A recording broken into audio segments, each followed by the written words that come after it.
त्यावेळेस मामानं त्या ठिकाणी आपल्या मामासाठी काय आणलं म्हणल्याच्या तो सावकार मामाला म्हणतोय, मामा आणलोय की, काय आणलास? मामा त्या ठिकाणी उचल की, कोणाचा बघ अनेक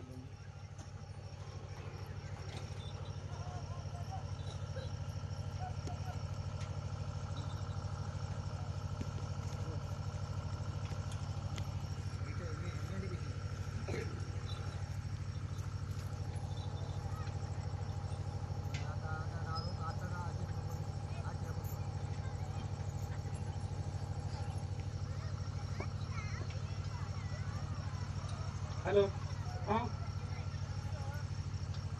कुठून बोला की, मी तमलूर जायचा, लावतो थोड्या वेळा. तमलूर देवलूर झालं का?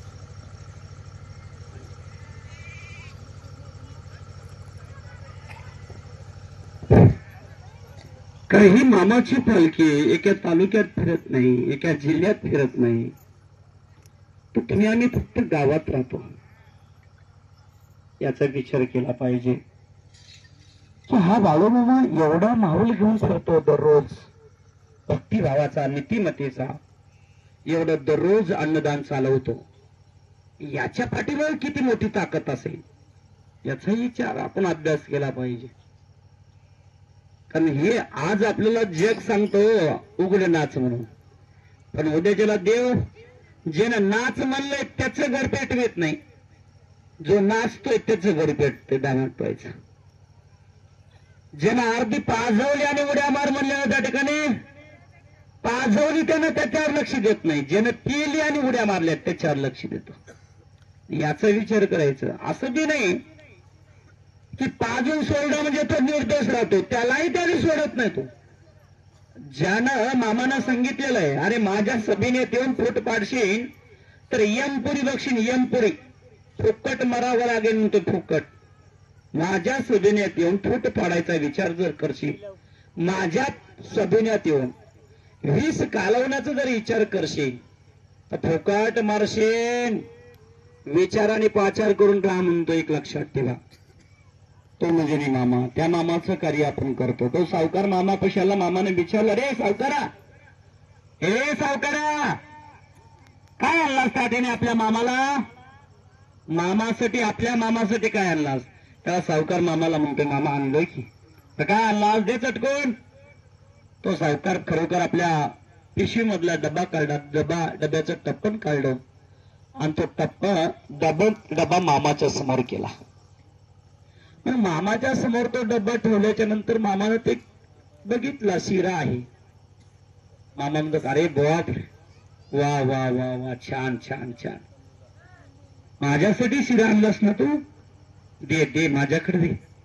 मामानं तो शिरा घेतला आणि त्याच्यातला घास काढला आणि मामानं तो शिऱ्याचा घास ग्रहण केला. आनंदित लागला, गोड लागला, चांगला लागला. मामाला आनंद वाटल्यामुळे काय मामा त्या सावकारला काय म्हणतात बघा, ए सावकारा, अरे शिरा लय झाक झालाय बघ, झाक, शिरा झाक झालाय म्हणजे मी सुंदर झालाय त्याचा अर्थ. तो मामाला म्हणतोय, मामा होय मामा, शिरा काय असा तसा बनवलाय का? असा तसा मामा शिरा बनवलाय का? 1 नंबर तुपात शिरा बनवलाय बघ. किती नंबर? 1 नंबर तुपामध्ये शिरा बनवलेला आहे मामा. होय, 1 नंबर तुपात शिरा बनवला? होय मामा, 1 नंबर तुपात शिरा बनवलाय. बरं असं म्हणतोय, एक काम कर बाबा, झाक सुरात आणि शिरा बनला, चांगला सुंदर बनला. त्यावेळेस मामा त्या डब्बा खाली ठेवला. 1 नंबर तुपात म्हणला बरोबर मामा डब्बा खाली ठेवला. हे मामा म्हणजे तुम्हाला साधा वाटतो का? भूत भविष्य वर्तमान काळ. काय भूत भविष्य वर्तमान काळ त्रिकाळाचं ज्ञान ठेवणारा तो म्हणजे मामा. त्रिकाळ म्हणजे पाताळ, पृथ्वी आणि स्वर्ग, ह्या त्रिकाळाचं ज्ञान ठेवणारा तो म्हणजे मामा. कारण बालपण, तरुणपण आणि म्हातारपण या त्रिकाळाचं ज्ञान ठेवणारा तो म्हणजे मामा. एवढंच नाही, सकाळ, दुपार आणि संध्याकाळ ह्या त्रिकाळाचं ज्ञान आपल्यापाशी ठेवणारा, क्षणोक्षणी त्याला जाणीव करून देणारा तो म्हणजे मामा. त्याला म्हणतात त्रिकाळ आणि त्रिकाळी ज्ञान ठेवणारा तो म्हणजे मामा. त्या मामाचं वैभव खरोखर मंडळी जग जनार्दन ऐकून होतो. त्यावेळेस मंडळी खरोखर मामांच्या तुपाचा डब्बा खाली ठेवला, आपल्या खिशामध्ये हात घातला मामानं, बिडी काढली मामानं, हातामध्ये माचीच घेतली, बिडी धरून त्याने मामानं त्या काडी पेटीमधली काडी काढली आणि काडी पेटवली. वळडी काठी वळल्याबरोबर काडी पेटल्या गेली.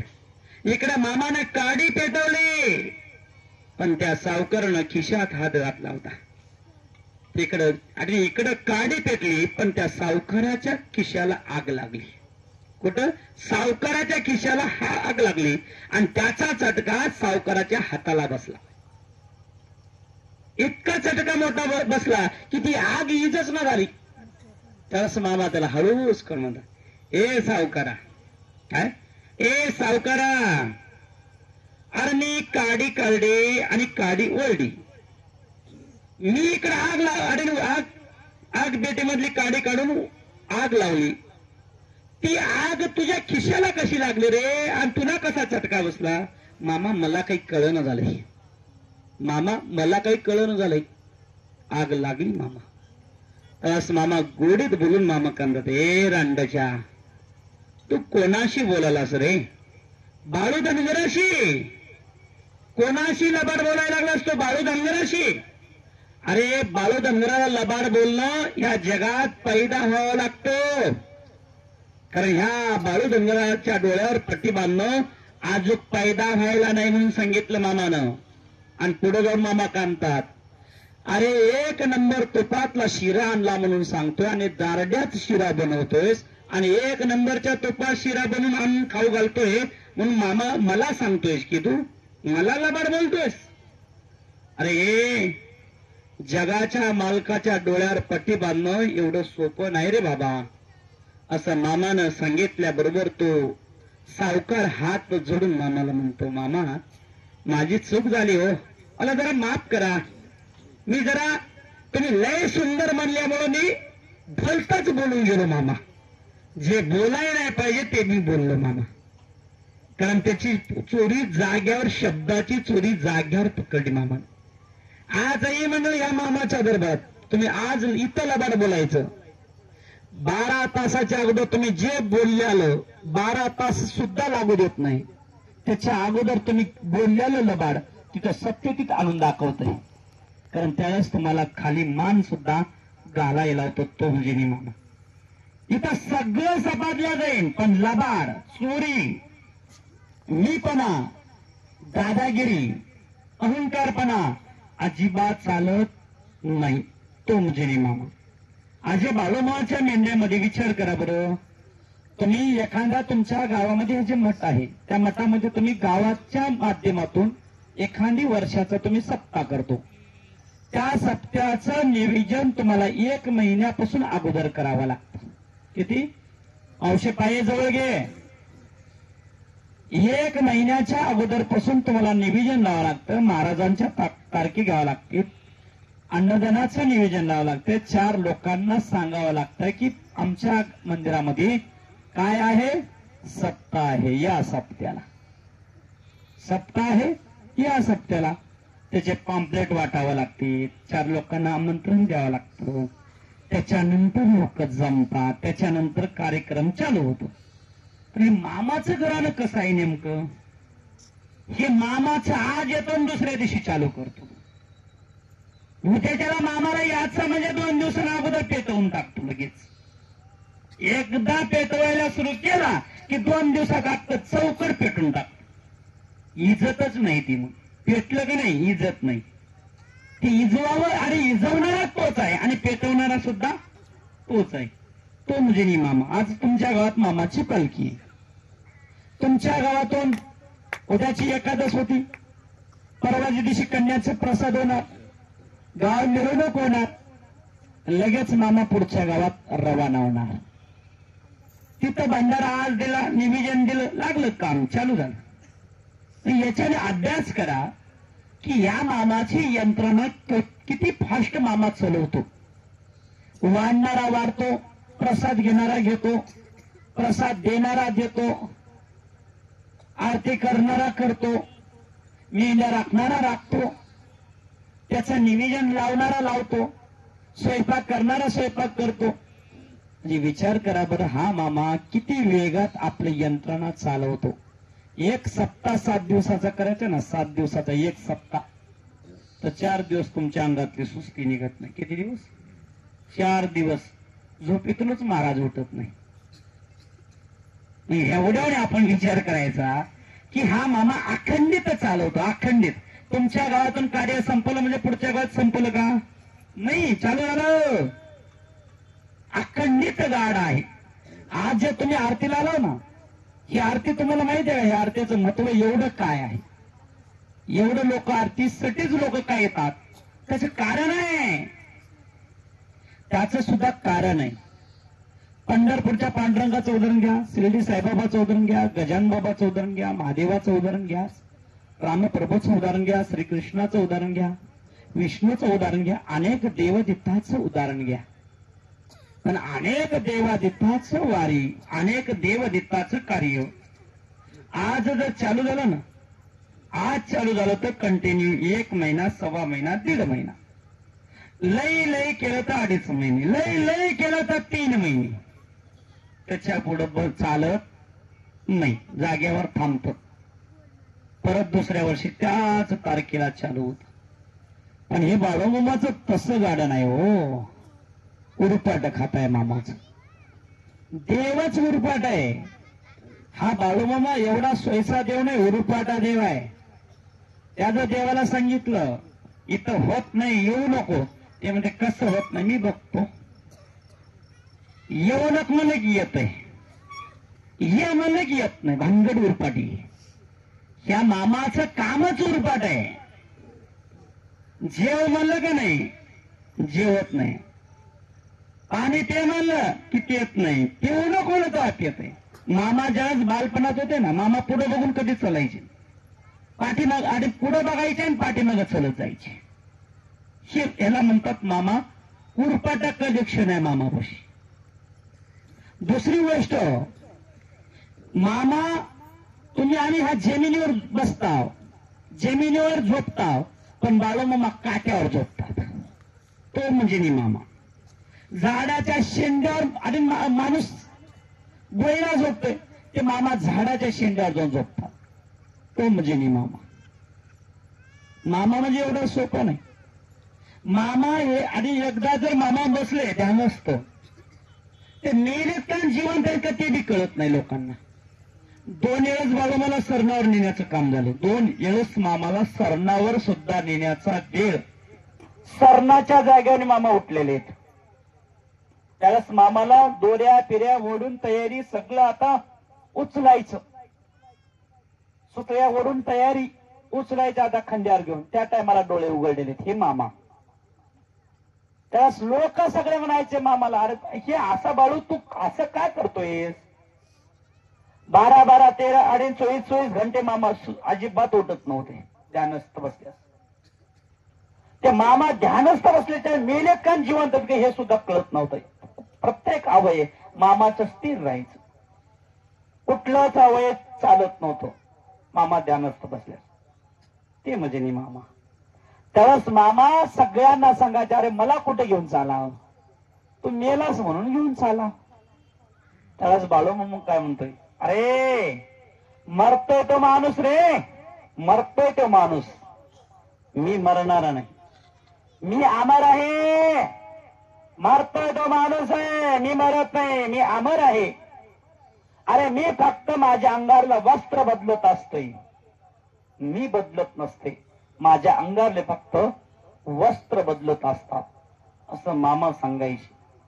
त्यावेळेस मामा आपल्या लागताना आधी आपल्या जे उचलायला तयारी करत होते का नाही, त्याला मामा घरच्याला सांगायचे, हे अरे तुमच्या लेकरायला बी नेणारा मीच हाव, तुम्हालाही नेणारा मीच हाव, आणि मला कुठे घेऊन चालाव तुम्ही. हे मामाचं गणित आहे. मामा एवढाच नाही, ह्या जमिनीवर मधली 7 मुठी माती खाऊन घागरभर पाणी पिणारा देव म्हणजे मामा. त्या माणसाच्या शेतातलं 7 मुठी माती खाली घागरभर पाणी पिलं आणि त्या शेतमालकाला सांगितलं, त्या भूमीला सांगितलं, हे भूमाता, ह्या कुटुंबाला जीवनामध्ये आयुष्यभर आणि इथून पुढं कधीच कमी पडलं नाही पाहिजे, कधीच कमी पडलं नाही पाहिजे या भूमीमध्ये. तर ज्या ठिकाणी पिकत नव्हतं, जिथं ना पिकवत होतं, कारण तिथं पिकवण्याची ताकद मामात होती. तो मामा हो, तुम्ही मामा मामा मामा मामा, अहो मामाचं जीवन चरित्र जोपर्यंत तुम्हाला कळणार नाही तोपर्यंत मामा तुम्हाला कळणं कठीण आहे. मामा समजून घेण्यासाठी आपल्याला मामाची संगत करावी लागते, सेवा करावी लागते, भक्ती करावी लागते. मी लय भारी म्हणलं का नाही, तो संपला मामा. अहो हा बाळूमामा 3 ऑक्टोबर 1892 जन्म आहे. 4 सप्टेंबर 1966 पासून मामाची ही पालखी सोळे. ज्या दिवशी मामानं समाधी घेतली ना, तेव्हापासून हे पालखी सोहळा हे गाडा निघालेला आहे. अजून सुद्धा परत नाही, अजून सुद्धा थांबलेला नाही, अखंडित आहे, अखंडित. तुम्ही ज्या देवाची आरती करायला ना, ज्या आरतीसाठी आला, ती आरती म्हणजे एक आरती म्हणजे आदमापूरची वारी आहे. ती एक आरती मामाच्या दरबारातली म्हणजे आदमापूरची वारी आहे. साक्षात जगाच्या मालकाची आरती आपण घेतोय, तेवढं ताकद मामाच्या आरतीची. म्हणून जग जनार्दन एका पायावर उभा टाकून आदमापूरला जरी गेलो तर मामाची आरती घेतल्याशिवाय परतत नाही, एवढी ताकद आहे त्या आरतीची. त्या आरतीच्या माध्यमातून हजारो जणांचा उद्धार होतो, हजारो जणांचे विघ्न नष्ट होतात. म्हणून लोक मामाच्या आरतीचा लाभ घेतात. मामाच्या बकऱ्यांमधली आरती म्हणजे एक फार परमेश्वराच्या घरची आरती म्हणून, कारण लोक मामाच्या दरातली आरती घेतात. तुम्ही आम्ही खेड्यात राहतो, सिटीतले शहरामधले लोक येडे जातात मामाला. मला वाटत असेल खेड्यापाड्यात बाळ मला मानत असते. हे मामाला मानणारा वर्ग आज गरिबी राहिला नाही. आज गरीब सुद्धा तेवढाच मानतो, श्रीमंत सुद्धा तेवढाच मानतो आणि मध्यंतरी सुद्धा माणूस तेवढाच मानतो. वैज्ञानिक विज्ञान, जो विज्ञानाला श्रेष्ठ समजतो ना, तो सुद्धा बाळूमाला मानतो. मग तुम्ही आम्ही कुठं माग राहिला, याचा आपण अभ्यास केला पाहिजे बाबू. श्री सद्गुरु संत बाळूमामा जळस होते ना, एक गरड नावाचा डॉक्टर मामाकडे येत होता. आणि गरड नावाचा डॉक्टर होता, तो डॉक्टर म्हणजे शहरी डॉक्टर होता. स्वतःचं हॉस्पिटल कोल्हापूरला होतं. कोल्हापूर शहरामध्ये त्याचं मोठं, कारण 2 मजली हॉस्पिटल होतं. एवढा श्रीमंत माणूस होता तो. आणि तो श्रीमंत माणूस मामाकडे मामाच्या संगतीमध्ये यायचा, मामाच्या दर्शनाला यायचा, आरतीला यायचा. मग एकदा श्री सद्गुरु संत बाळूमामा ज्यावेळेस आपले मामाचं कार्य करत असताना त्या गरड नावाच्या डॉक्टरला कॅन्सर झाला. काय झाला? कॅन्सर हा आजार झाला. डॉक्टरलाच कॅन्सर झाला. मग डॉक्टरला कॅन्सर झाल्याच्यानंतर डॉक्टर स्वतः डॉक्टर असल्यामुळं त्यानं आपल्या स्वतःच्या हॉस्पिटलमध्ये तपासणी केली, त्यावेळेस त्याला कॅन्सर जाणवला. त्याला कॅन्सर म्हणजे कंठाला कॅन्सर झाला होता. मग त्यानं स्वतःच्या डॉक्टर आपल्या हॉस्पिटलमध्ये तर आपण चेक केला, दुसऱ्याच्या हॉस्पिटलमध्ये चेक केलं, अजून कॅन्सरच्या हॉस्पिटलमध्ये जाऊन तपासणी केली. मुंबई गेला, नाही तेवढ्या हॉस्पिटल पर्यंत गेला, पण प्रत्येक रिपोर्ट मध्ये कॅन्सर दाखवत होता. मग त्याला आणि कॅन्सरचा जो डॉक्टर होता त्याचा मित्र, त्याच्या मित्रांना त्यानं सल्ला घेतला, बाबा याला काय करावं लागेल, कॅन्सर झाला बरोबर आहे, पण याला काय करावं लागेल. त्यानं ठरवलं आता काय करायचं. त्यावेळेस त्या डॉक्टरनं सांगितलं, बाबा तुझा कॅन्सर झालाय बरोबर आहे, तुला ऑपरेशन करून सुद्धा तुझा कॅन्सर हा नाहीशे होईल याची गॅरंटी मात्र अजिबात देता येत नाही. म्हणून त्यासाठी कॅन्सर ऑपरेशन करून सुद्धा कॅन्सर नाहीशे होणार नाही. मग करायचं काय, ऑपरेशन करून ठेवलंय, आता काय करावं. त्यानं वापस घरी आला, परत अजूक गेला, अजूक माहिती घेतली, प्रत्येक हॉस्पिटलमध्ये तेच सांगायला लागलं. मग त्यानं विचार केला तर काय करावं. त्यानं आपल्या कोल्हापूरमध्ये आला. त्याची मित्र कंपनी बाळूमाचे भक्त होते, आणि गप्पा मारत बसले. मग गप्पा मारत असताना तो डॉक्टर म्हणायला लागला, अरे बाबा काय सांगू आता, मला कॅन्सर झालाय, लय दिवसाचा साथीदार नाही मी, कमी दिवसाचा साथीदार आहे, मला कॅन्सर झाला. धाडशी होता तो. त्यावेळेस म्हणजे खरोखर त्यानं सांगितल्याबरोबर त्या ठिकाणी मामाचे भक्त त्याला म्हणायला लागले, अरे बाबा तुला कॅन्सर झाला म्हणून एवढा तू का चिंतेमध्ये आहेस? अरे बाबा कॅन्सर झाला, डॉक्टरांनी सांगितले ऑपरेशन करून सुद्धा कॅन्सर हा नष्ट होणार नाही, हे डॉक्टर सांगतो. आता काय करायचं, मी स्वतः डॉक्टर आहे, आपलं स्वतःच हॉस्पिटल आहे, मला एवढं कळत नाही का? सगळं मला कळायला लागलेलं आहे की ऑपरेशन करून सुद्धा मला त्या ठिकाणी माझा कॅन्सर नाहीशी होणार नाही, हे सरळ सरळ लिखित आहे. मग त्यालाच मामाचे भक्त हसायला लागले त्याला. अरे तो येडा का खोडा म्हणले. तो डॉक्टर म्हणला का? अरे एवढा मोठा जगाचा डॉक्टर मोठा आहे, आपल्या पाठीमागे एक जगाचा डॉक्टर आहे, पण त्या डॉक्टर पाशी आपण जावं लागतो, तर तो जगाचा मालक काहीतरी काम कार्य करेल. अरे कोण आहे तो जगाचा मालक? जगाचा एवढा मोठा डॉक्टर कोण आहे? तर त्यावेळेस त्या मामाच्या भक्तांना सगळ्यांना सांगितलं, अरे गरड अडीने मामा हा श्री सद्गुरू संत बाळूमामा आहे ना, अक्कुळ गावचा बाळूमामा, अरे तोच बाळूमामा देव आहे, जगाचा डॉक्टर आहे, त्याच्यापाशी उपचार कशावरला नाही असं एकही नाही, पण तिथपर्यंत जावं लागतं. तो गरडा नावाचा डॉक्टर म्हणतो, मामा कॅन्सर नाहीसे करू शकतात. अरे वय रे, पण विश्वास ठेवावा लागते बघ, विश्वास ठेवलं तर काम करते बघ, विश्वास नसेल तर काम करत नाही. त्यानं ठरलं त्या ठिकाणी. आता त्यानं मामाकडे निघाला. तो दुसऱ्या दिवशी आंघोळ स्नान केला, साखरेची पुडी अगरबत्त्या घेतला, आपल्या पूजेचा पूजाचं साहित्य घेतला, फुलहार घेतला, निघाला तो मामाकडे. लुगू लुगू लुगू लुगू मामा पशाला. मामा तंबूच्या उजव्या साईडला बसले होते. मामानं पाहिलं गरड नावाच्या डॉक्टरला, आणि डॉक्टरला पाहून मामा डॉक्टरने मामाला पाहिलं, आणि मामा डॉक्टरला कांदत, ए डॉक्टरा, अरे इकडे कसा तू आलास? वाट चुकून इकडे कसा आलास? आणि काय काम काढलास आपल्या बाळू मामाकड? आपल्या मामाकड काय काम काढलास तू? असं म्हणल्याचं जो डॉक्टर मामाला म्हणतोय, मामा आता काय सांगू मामा, अरे पर ते जाऊ दे, तू सुखी आहेस का नाही? समाधान आहेस ना? सुखी आहेस ना? मामा आता कसला काय सुखी? कुठला सुखी मामा? अरे झालंय काय? अहो काय सांगू मामा, पाणी बी पिता येत नाही आणि सांगता बी येत नाही. अरे तरी सांगितलं तरी मला सांगता येतं तेवढं सांग. मामा काय सांगू, कॅन्सर झालाय, आणि कॅन्सर झाल्यामुळं मला पाणी पिता येत नाही, अन्नही गरम करता येत नाही, माझी परिस्थिती विकट झालेली आहे, त्याच्यासाठी काहीतरी करा मामा. मामा वरून काय म्हणतात, ए रांडाच्या, मी काय डॉक्टर आहे का रे? मी डॉक्टर आहे? मी डॉक्टर नाही रे, अरे मी एक अडाणी धनगर आहे. बघा मामा काय म्हणतात, मी अडाणी एक धनगर आहे, मी डॉक्टर नाही बाबा, अडाणी धनगर आहे. एक काम कर ना तू, अरे एखाद्या शहरी डॉक्टर पाशी जा, त्यानं काय सांगतो ते ऐकाच. त्यावेळेस तो डॉक्टर म्हणतो, बाबा मामा मी डॉक्टरांपाशी गेलतो मामा, पण तो डॉक्टर काय म्हणतो माहितीये का, ऑपरेशन केल्याशिवाय पर्याय नाही, आणि ऑपरेशन करून सुद्धा कॅन्सर नाहीशे होईल आणि नाहीशे होणार नाही म्हणून सांगितलेलं, तर काय करू मामा? बर एखाद्या देवाकडे जा, एखाद्या वैद्याकडे जा, एखाद्या जाणत्याकडे जा, त्यानं काहीतरी औषध देईन तुला, त्याच्यामुळे तू बरा होची. तर त्यावेळेस मामा आता मी तुमच्याकडे झालो बघा, आता जगाचा एवढा मोठा डॉक्टर तू असताना अजून कोण्या डॉक्टरकडे जाऊ मामा? तूच माझ्यासाठी डॉक्टर आहेस. तर मामा गाला फसले. मामा काय म्हणते, अरे मी कुठला डॉक्टर?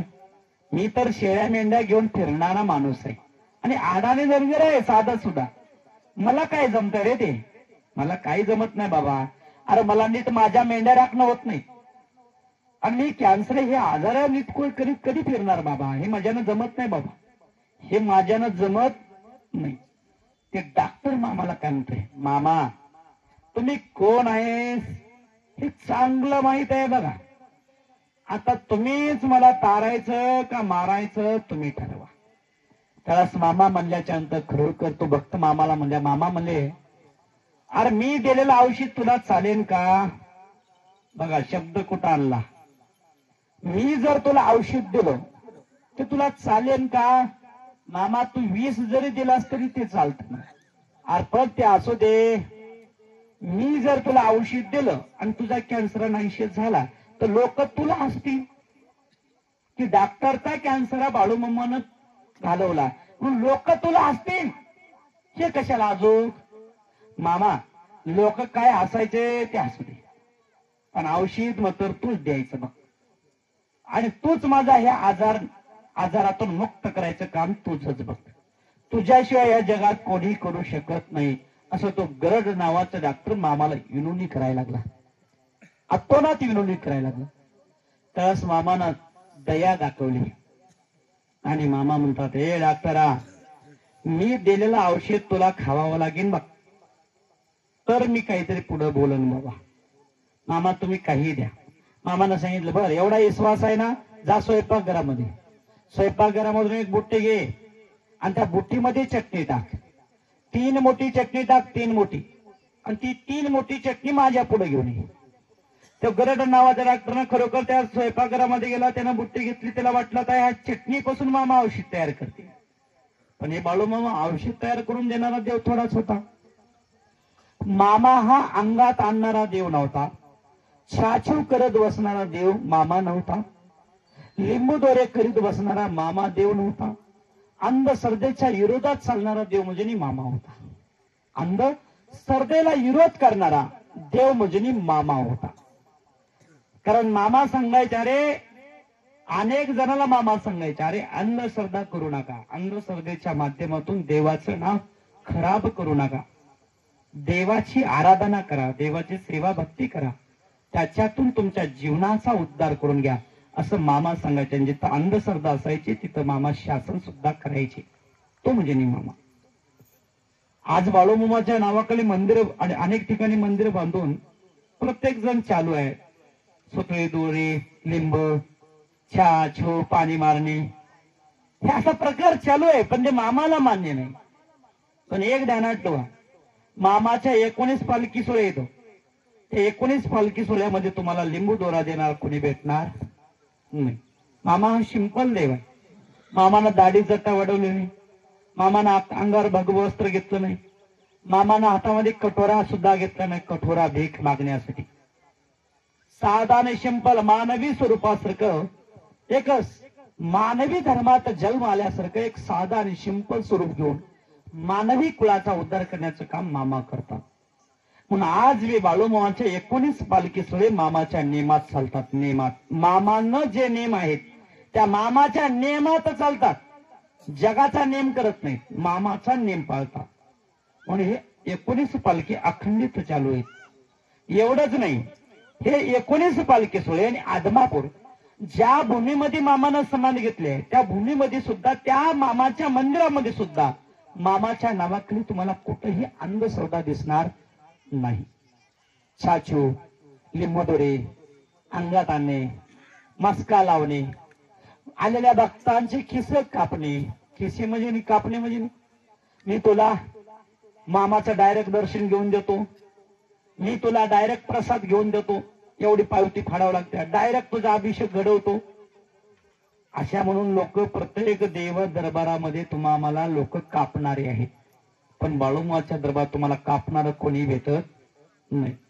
देव आणि भक्त, भक्त आणि देव त्याच्या आतमध्ये कोणाचे संबंध नाही. म्हणते मला माझं डायरेक्ट माझ्या भक्ताशी संबंध आणि भक्ताचा संबंध माझ्याशी आहे.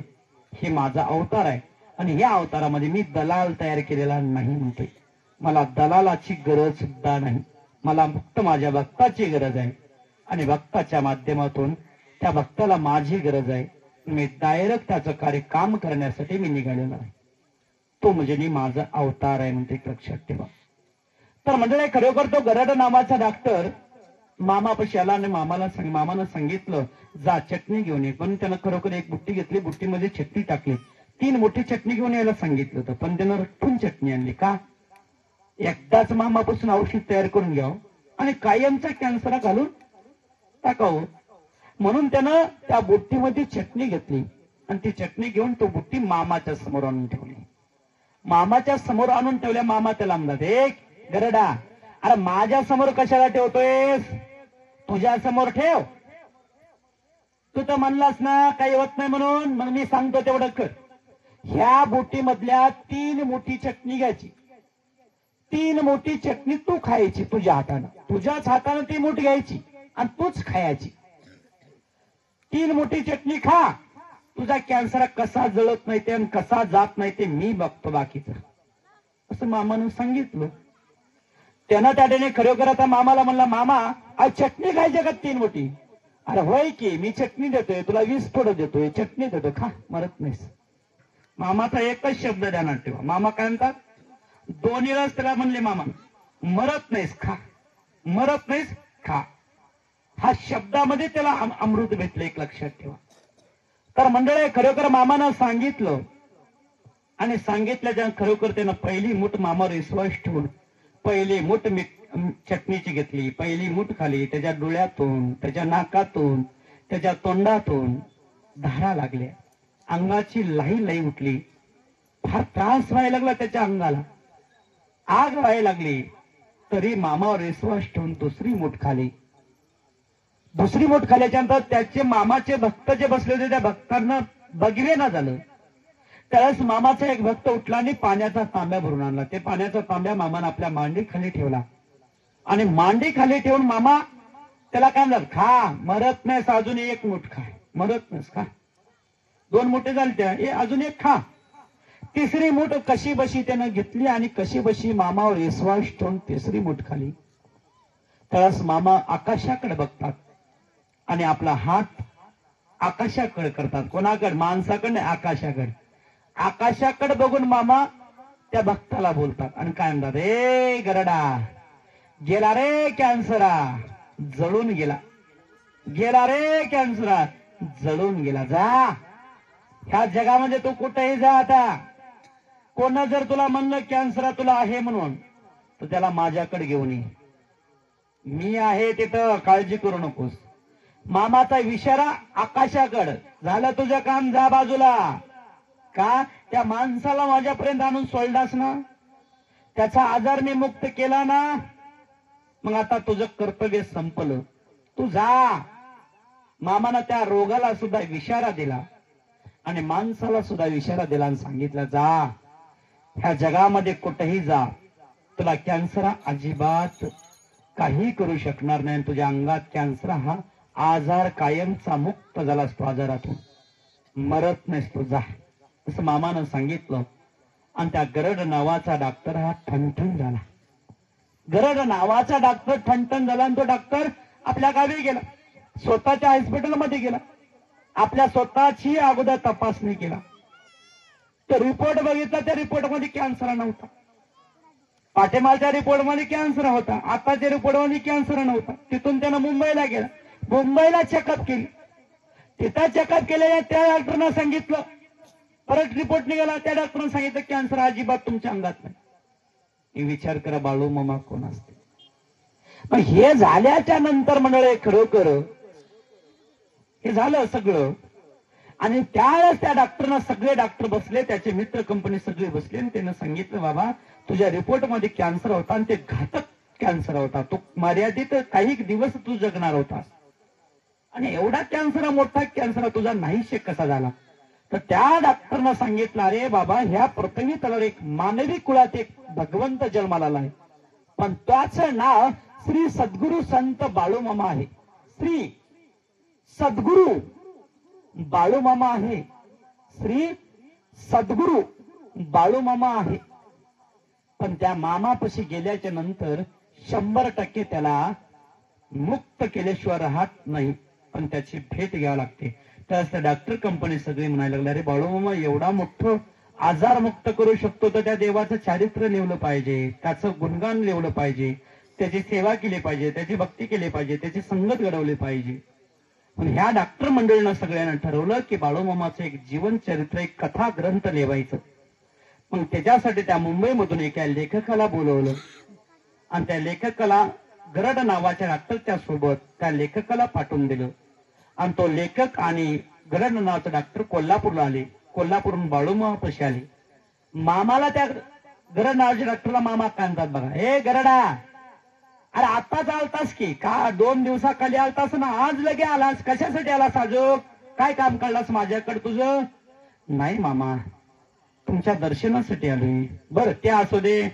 हे मित्र कोण आणला सोबत? मामा हे मित्र नाही, हे माझा मित्र नाही मामा, हा माझा मित्र नाही, हा लेखक आहे लेखक. आणि लेखकाला घेऊन आलोय. मामाने विचारलं ह्याला कशाला आणलास माझ्याकडे? त्यास मामा म्हणले, त्या लेखक मामाला म्हणतोय, अरे तो मामाचा भक्त म्हणतोय, मामा तुमचं जीवन चरित्र लिहिण्यासाठी आणले. त्यास मामाला मामाच्या पायाखालची मुंगी तळपायाखालची मुंगी मस्तकाला गेली. मामा रागात आले आणि रागात येऊन मामा करणार, ह्या रांडाच्याला काय माहिती रे? ह्याच्या आजी कशी मेली त्याला माहिती नाही, ह्याच्या आजीचं चरित्र ह्याला माहिती नाही, आणि ह्यानं माझं चरित्र काय लिहणार?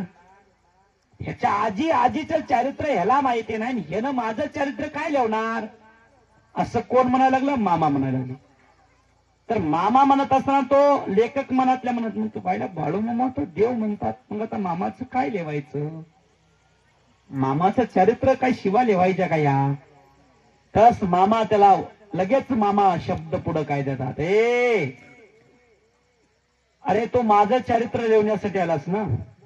मामाला पायाच्या नकापासून केसापर्यंत एका क्षणात पहिल्यांदा सांगितलं, अरे माझं चरित्र लिहायलास ना, मग लिहायला सुरुवात कर. मी सांगतो लिहायला सुरुवात कर. अशी चुटकी वाजवली आणि ह्या पृथ्वीवर मामानं थाप मारली. चुटकी वाजवले, आकाशाकडे बोट केलं आणि सांगितलं, ह्या दोन्हीच्या अगोदरचा मी, ह्या दोन्हीच्या अगोदरचा जन्म माझा लिहून ठेवे, असं मामानं सांगितलं. आणि त्या लेखकाला मामानं शिवीगाळ केल्याच्या, आणि त्या लेखकाला मामा म्हणतात, तुला मी शिव्या देत नाही रे, मी तुला अजिबात शिव्या देत नाही. तुझ्या पाठीमागाची 7.5 आली ना, त्या 7.5ला मी शिवी देतोय, असं मामा एका क्षणात सांगून तो लेखक मामाला नमस्कार केला, प्रसाद ग्रहण केला, आलेल्या मार्गाने गुमान परत आपल्या घरी वापस आला. कारण मामाचं जीवन चरित्र लिहणं हे कोणानंच शक्य नव्हतं. पण बाळूमामाचा जवळीक कुलकर्णी नावाचा जो भक्त होता, तो मामाचा निष्ठावंत भक्त होता, आणि तो मामाच्या प्रत्येक गोष्टीवर तंतोतंत लक्ष ठेवून होता, आणि तो नोंदणी त्याला चालू होती. हे फक्त मामाला माहित होतं, मामा त्याला अंत देत नव्हते, एक लक्षात ठेवा. तर त्यावेळेस म्हणलंय, खरोखर श्री सद्गुरू संत बाळूमामा आपलं वैभवाचं कार्य घेऊन चालत असताना कॅन्सरसारख्या आजाराला सुद्धा नाहीशे करण्याची जेवढी ताकद होती, तेवढी ताकद मामाला क्षयरोगावर सुद्धा मामा मात करण्याची ताकद मामाची होती. हे मामा नुसता साधा नाही. आज म्हणजे मी आज जवळपास 1 महिन्याखालची घटना आहे आपल्या मुखेड तालुक्यातली. एका मुलगा बाळूमामाची भक्ती करत होता, आणि त्याच्या आज्याला म्हणून कॅन्सराच्या गाठी सांगितल्या होत्या, आणि तो एवढा निष्ठावंत बाळूमाचा भक्त होता, त्याच्या आज्याला कॅन्सराच्या गाठी सांगितल्या होत्या. मग चुलता शिक्षक होता, लेक्चर होता, 2 चुलते लेक्चर, श्रीमंत त्याने घराणा. मग त्यानं नेले मुंबईपर्यंत, नाही तिथं दाखवलं. प्रत्येक डॉक्टर सांगायला लागला, ह्याला कॅन्सर आहे, कॅन्सरच्या गाठी आहे, ती काढावं लागते, काढल्याशिवाय पर्याय नाही. पण कॅन्सरच्या गाठी काढून सुद्धा परत गाठी होणार नाहीत याची गॅरंटी देता येणार नाही. वयोवृद्ध माणूस होता, पण एक जिव्हाळा असतो. हे वाढीने खरोखर नातू बी गेला ना, नातू बाळूमाचा भक्त. पण हे ना त्या टाइम आता सगळीकडे, आता चुलता म्हणल्यामुळे सोबत जावं लागलं. चौकट जावला, पैसे खर्च उलाले, ह्यानं सगळीकडे बघितलं नाही. म्हणला त्या ठिकाणी हे काही खरं नाही, म्हणला हे काही खरं नाही. त्यानं त्या हॉस्पिटल मधूनच मामाला बोलला लगेच, मामा माझ्या आज्याच्या रिपोर्ट मध्ये कॅन्सराची गॅट किंवा कॅन्सर हा आजार अजिबात आढळला नाही पाहिजे, आणि कॅन्सरातून कायमचा माझा आज्या आणि मुक्त झाला पाहिजे. हे काम तुझ्याकडं, एवढं जर माझं काम केलंस ना, मी तुझ्या दानपेटीमध्ये 21,000 रुपये आणून टाकतो. तर कालचा रिपोर्ट आहे त्याचा, त्याला त्याने सोलापूरला आणलं, परत त्याला तपासणी केली तर एकाही रिपोर्ट मध्ये त्याला कॅन्सरच्या गाठी दाखवतच नव्हतं. तर त्याचा आज्या बी खुश, चुलता बी खुश, चुलत्या बी खुश, सगळं कुटुंब खुश. जे आजा लेक्चर आहे ना ते बाळूमाला देवाला कोणत्याच देवाला मानत नव्हता, ते आता बाळूमा म्हणून तेच दररोज लावा. जे मानत नाही ना त्याला मानाय लावायची ताकद मामापाशी एक लक्षात ठेवायची. म्हणून त्याच्यासाठी काम करणारा देव कोण आहे तर बाळूमामा आहे. म्हणून या जगात त्याचा स्टॅम्प सिक्का मजबूत एक लक्षात ठेवा. म्हणून जग जनार्दन त्याच्या पाठपुरावा करत बोंबलत पाठीमागे फिरतो, उगं फिरत नाही हो. जिथून माणसाचं कुठंतरी चांगलं होत असेल तरच माणूस तिथं वेळ देतो. पण आज हे मेंढ्या राखायला आहेत का नाही, हे उगं तुम्हाला वाटतं याला काय घर नाही वाटतंय काय तुम्हाला? याला घर आहे, जमिनी आहेत, परपंच आहे, बायका पोरा आहेत, लेकरं बाळ आहेत. पण हे प्रॉपर्टी असणारे आहेत. एक एक कोटी तुमची काळी जमीन आहे ना, तुम्हाला वाटतं आमचीच काळी जमीन आहे. 40 लाख रुपये एकरनं जाणारी जमीन. तुम्हाला इथे एक मुलगा त्या ठिकाणी बोला, त्याचे आई वडील कोणी आहेत का बाबा? सोडा येतं काही होत नाही, खेळू द्या त्याला. जेव्हा माईला आठवण येईन तेव्हा घेऊन जाईल. आहे का त्याची माई कोणी? बघा विचार करा. इथं माय मावले येतात, पुरुष मुळे येतात. कोणाचा चप्पल कुठं आहे त्याचा त्यालाच माहिती नसते, कोणाचं लेकरू कुठं आहे ते बी माहिती नसते. एवढे भिनगोरी मामाच्या दरबारात राहतात, एवढे भिनगोर. हाय बाळूमा सांभाळतोय, एवढं गणित मोठं आहे. म्हणून त्याच्यासाठी आपण बाळूमामाची सेवा करतोय, आपण भक्ती करतोय. आपल्याला योगायोगानं बाळूमामाची पालखी आपल्याला लाभली. उद्याच्याला एकादश आहे, त्या एकादशीचं महत्व काय? कारण त्या एकादशीच्या दिवशी प्रति पांडुरंग स्वतः मामाच्या भक्तांची राखण करतो. एक प्रति पांडुरंगाचा एक वारकरी होता, प्रति पांडुरंगाचा निष्ठावंत एक वारकरी होता. पती पत्नीचं कुटुंब होतं, पती आणि पत्नीचं कुटुंब होतं. पत्नी ही बाळूमामाची भक्ती करायची, ती माऊली त्या मालकाची माऊली बाळूमामाची भक्ती करायची, आणि मालक पांडुरंगाची भक्ती करायचा, पांडुरंगाची वारी करायचा. त्याला दर 15वारी एकादशच्या वारीला जावंच लागायचं, आणि तो जातच होता. पायवारी करायचा, त्यानं खांद्यावर पताका टाकायचा, पांडुरंग पांडुरंग पांडुरंग पांडुरंग करीत तो निघायचा. आणि ही माऊली बाळूमाची भक्ती करायची.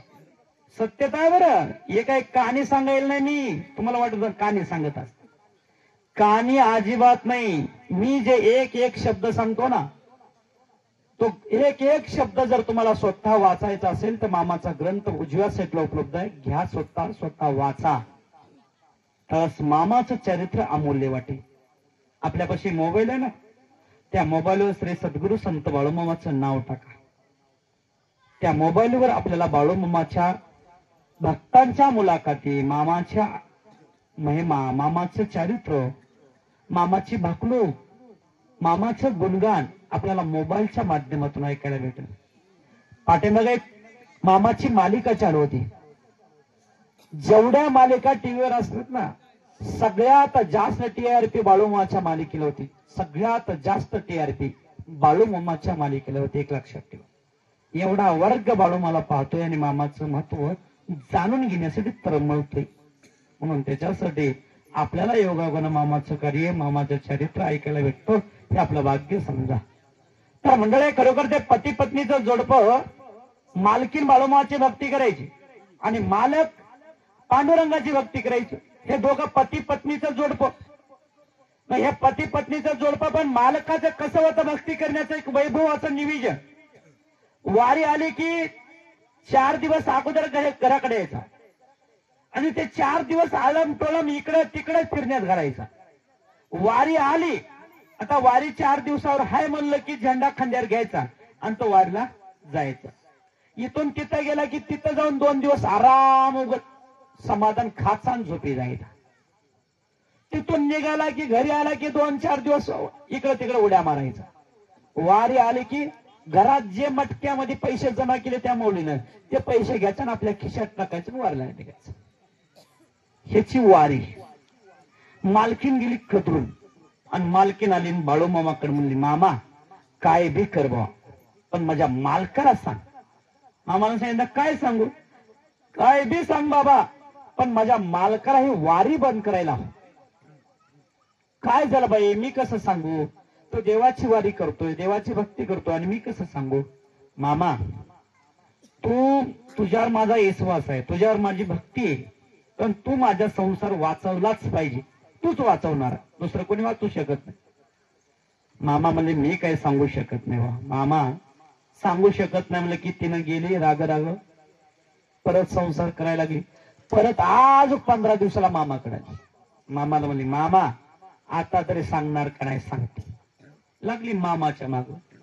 मामा म्हणले, लईच मामा तिची तळमळ बघून मामा म्हणले, बर असं म्हणतेस, मी माझ्या वटीमध्ये सोडून दे, मी बघतो आता काय करायचे. मग त्यानं वारीला निघाला, पण ज्या रस्त्यानं जात होता त्या रस्त्याला मामानं आपल्या मेंढ्या घेऊन थांबले. मामा मेंढ्या आपल्या चारणी करत त्या माळाला थांबले त्या ठिकाणी, त्याच्या वाटेवरच बरोबर. आणि त्यानं तिकून आले, वाटण यायला लागले. खंजार पताका पांडुरंग पांडुरंग पांडुरंग करीत आले. पुढे मामाला पाहिलं, त्याला वाटलं बाबा पांडुरंगाच्या दर्शनाला चला. योगायोगानं आयुष्यावर त्या ठिकाणी गंगा आले. पांडुरंगाचे दर्शन, मामाचे दर्शन घडाले. मामाही देव आहे. तर मामाकडाला मामाचं दर्शन घेतलं. मामानं दर्शन घेतल्याबरोबर मामा म्हणतात त्याला, ए कुठं चाला रे बाबा तू? मामा मी पांडुरंगाच्या वारीला चाललोय. अरे जा रे बाबा जा, पांडुरंगाच्या वारीला खुशाल जा, खुशाल वारी करावं. पांडुरंगाला वाट बघायला लावणं हे बरोबर नसतं, म्हणून त्याच्यासाठी खुशाल जा. पण तू जसा प्रति पांडुरंगाचा वारकरी आहेस ना, तसा मी बी प्रति पांडुरंगाचा वारकरी आहे रे. मी बी वारकरीच आहो पांडुरंगाचा. तू किती दिवसाला वारीला जातोयस? मामा मी 15 दिवसाला जातोय. कसं जातोयस? नाही मामा मला 15 दिवसाला पायी वारी केल्याशिवाय करमतच नाही. बर असं म्हणतोयस? आतापर्यंत तू पंढरपूरच्या पांडुरंगाच्या वाऱ्या केलास ना, मग तुला आतापर्यंत पांडुरंगाला दिलंय काय? काय दिलं सांग? तू वारी केलास ना, मग पांडुरंगाला काय दिलं सांग? आतापर्यंत पांडुरंगाची एवढी वारी करून करून तुला आतापर्यंत पांडुरंगाला दिलंय काय मला सांग? तर त्याला बोलताच येईना झालं. मामानं सांगितलंय, पांडुरंगाचा वारकरी आहेस ना, मी सुद्धा प्रति पांडुरंगाचा वारकरी आहे. वर्षाची मी सुद्धा वारी करतो. मग एक काम कर, ही 15वाडी एखाद्याची वारी सोड आणि माझ्यासोबत वर्षाची वारी एकच कर. सगळा सो खर्च मी सांभाळतो, तू माझ्यासोबत चल. तो म्हणला, मामा मी आता वारीला निघालोय, एवढी वारी करतो आणि दुसऱ्या वारीला मी दुसऱ्या वारीला मी मामा जातच नाही, आणि तुमच्या सोबत वारीला येतो मामा. बघ ठरलं का? हो ठरलं मामा. तो वारीला निघाला मामापासून. दुसऱ्या वारीला आज 15वाडी एखाद्याची वारी आली, त्यानं परत झेंडा हातात घेतलाय. वारीला निघाला त्याच वाटेवर बाळू मामा. कुठं? त्याच वाटेवर बाळू मामा. मामाला पाहिलं आणि परत दर्शनाला आलं. परत मामा म्हणले, अरे कुठं निघालास? मामा वारीला चाललं. अरे तो मागलच्या वारीला म्हणला होतास की वारी बंद करतो म्हणून, आणि आता वारीला निघालास? नाही मामा मला पांडुरंगाशिवाय करमतच नाही. पांडुरंगाच्या दर्शनाशिवाय मला करमत नाही. मामा म्हणले, बर तू असं काही ऐकणार नाही, आता तुला औषध करावं लागेल. मामानं सांगितलं, एक काम कर, तू पांडुरंगाचा निष्ठावंत वारकरी आहेस ना, त्या पांडुरंगाकडे एक माझं काम आहे, तू करतोस का माझं काम? मामा पांडुरंगाकडे तुमचं काम आहे? अरे होय माझं काम आहे त्या पांडुरंगाकडे. पांडुरंगाकडे माझं काम आहे. मामा नुसतं पांडुरंग म्हणत नव्हते, जसं जनाबाई बोलत होती ना त्या शब्दात मामा बोलत होते. विचार करा मामा कोण असते? पांडुरंगाला जनाबाई पांडुरंग म्हणून हाक मारत होती का? कोण्या शब्दामध्ये, कोण्या आवाजामध्ये जनाबाई आणि पांडुरंगाला बोलत होते, त्या शब्दामध्ये मामा बोलत होते पांडुरंगाला.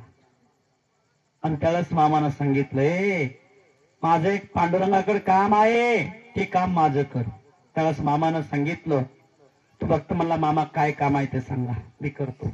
मामानं खिशात हात घातला, खिशातून बटवा काढला, बटव्यातून 1 रुपयाची बंदी काढली आणि त्या भक्ताच्या हातात दिली आणि सांगितले, जा अगोदर आंघोळ स्नान कर, आणि आंघोळ स्नान झाल्याच्या नंतर तू पांडुरंगाच्या रांगेत उभा राहिला. रांगेतून दर्शन घेत असताना पांडुरंगाच्या समोर गेल्याच्या, चरणाच्या समोर गेला, हा 1 रुपया मी दिलेला 1 रुपया पांडुरंगाच्या चरणावर ठेव आणि पांडुरंगाला सांग, हा 1 रुपया बाळू मामानं दिलेला आहे, आयर म्हणून स्वीकारण्यासाठी सांगितलं म्हणून सांग आणि पांडुरंगाचं दर्शन घे. आणि पांडुरंगाचं दर्शन झाल्याच्या नंतर पांडुरंगाच्या कळसाचं दर्शन घेतल्याशिवाय राहू नकोस असं मामानं सांगितलं. आणि त्यालाच खरोखर तो भक्त पंढरपुरामध्ये दाखल झाला. रांगेमध्ये आंघोळ स्नान केला, रांगेमध्ये उभा टाकला, रांग जवळ यायला लागली. तो 1 रुपया खिशातला काढला. पांडुरंगाच्या समोर आल्याबरोबर त्याला आठवण आली. पांडुरंगाच्या चरणावर तो 1 रुपया ठेवला आणि पांडुरंगाला सांगितलं, आमच्या परिसरामध्ये एक बाळू मामा म्हणून एक संत देव आहेत आणि त्यांना तुम्हाला 1 रुपया आयर म्हणून स्वीकारण्यासाठी सांगितलेला, हे घ्या 1 रुपया म्हणून. असं आयर आडेने खरोखर पांडुरंगाच्या चरणावर ठेवला आणि पांडुरंगाचं दर्शन घेतलं. पण ज्या क्षणी बाळू मामाचा 1 रुपया पांडुरंगाच्या चरणावर ठेवल्याबरोबर पांडुरंग सुद्धा हयातीत आला. कोण? पांडुरंग सुद्धा हयातीत आला हो. आणि पांडुरंगाचे चरण कवळे आणि गुबगुबीत लागत होते. त्यानं पांडुरंगात दर्शन घेतलं, बाहेर आला.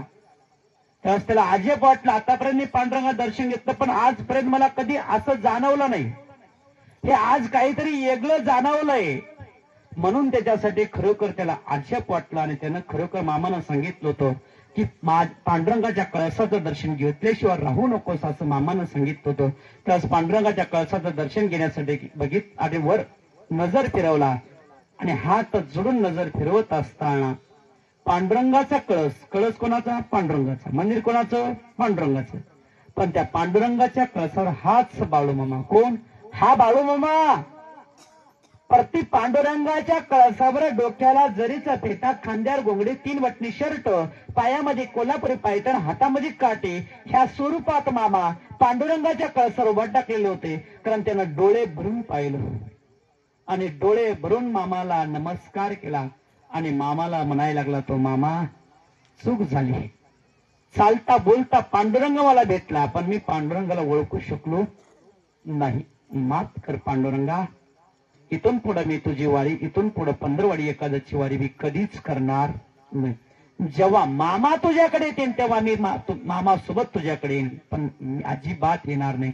त्यानं पंढरपूर सोडला आणि बाळू मामा पाशी आला आणि मामाच्या चरणावर मस्तक टेकवलं आणि मामाला सांगितलं, मामा चूक झाली, माफ करा. पांडुरंगच तुम्ही आहोत पण ओळखायला मी कमी पडतोय.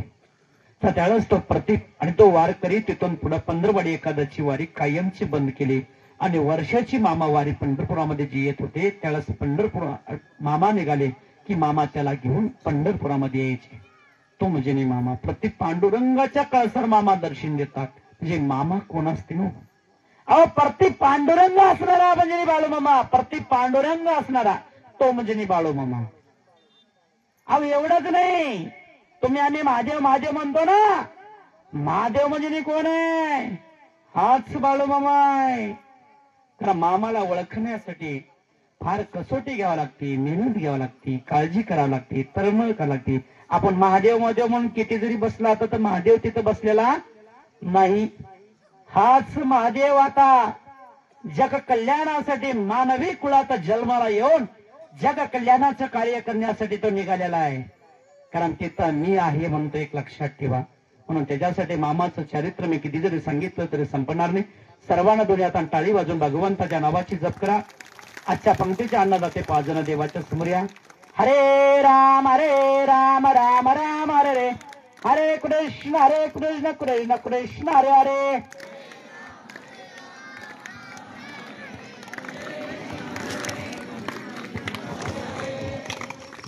चला, आजच्या पंक्तीचे अन्नदाते व आरतीचे मानकरी 5 जण आरती धरण्यासाठी देवाच्या समोर यावं. ज्या ज्या महिलेनं आरतीचं ताट आणलेलं आहे त्या महिला सर्व महिलेच्या पाठीमागं जाऊन एका रांगेमध्ये उभा राहून जागेवरून आरती करायची. तसेच घोडेवाले, ढोलवाले, कैतालवाले आपण सुद्धा आरतीसाठी सज्ज